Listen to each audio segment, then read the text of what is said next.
MC Championship has had a massive impact on the Minecraft event space. Since its inception almost 4 years ago, it has inspired a wave of new Minecraft projects. Today, we will explore how Noxcrew defined their own genre within the event space.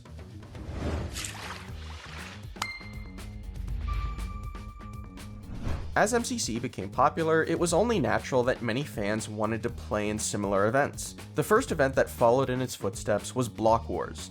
In its first event, it already had many similarities to MCC. There were 8 minigames played by teams of 5. The minigames tested a variety of skills including PvP, parkour, and puzzle solving. The level of intensity was a mix between casual and competitive. The teams were created and balanced by organizers. There was a chaotic mechanism for choosing the game order, where each game was represented by a pie slice, and each player could earn individual points during the minigames, which would be combined into the team's score. As Block Wars grew, it continued to add elements that resembled MCC. The number of teams grew from 4 to 8, the team announcements were done in a similar format, and a finale game between the top 2 teams was added. Ultimately, Block Wars occupies a very similar niche to MCC and effectively fits into the same genre.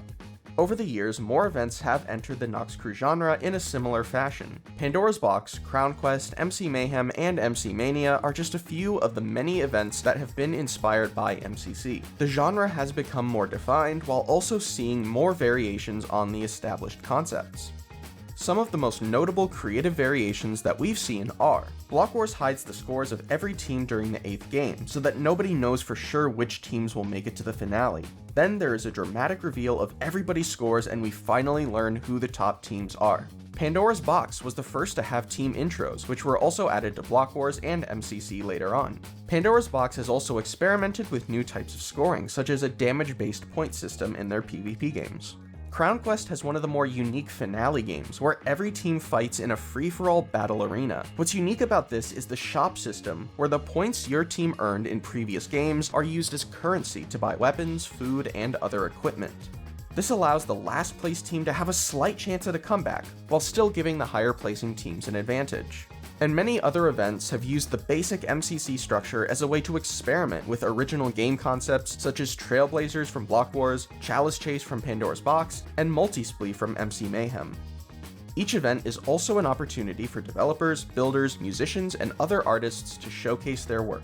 With that being said, there are many common threads between these events, and the Noxcrew genre has only become more concrete over time. Here's a rundown of the typical MCC-inspired event. If an event has most of these elements, then it fits into the genre. Events in this genre are vibrant, colorful, and arcade-inspired. The music reinforces this, often being inspired by Nintendo games.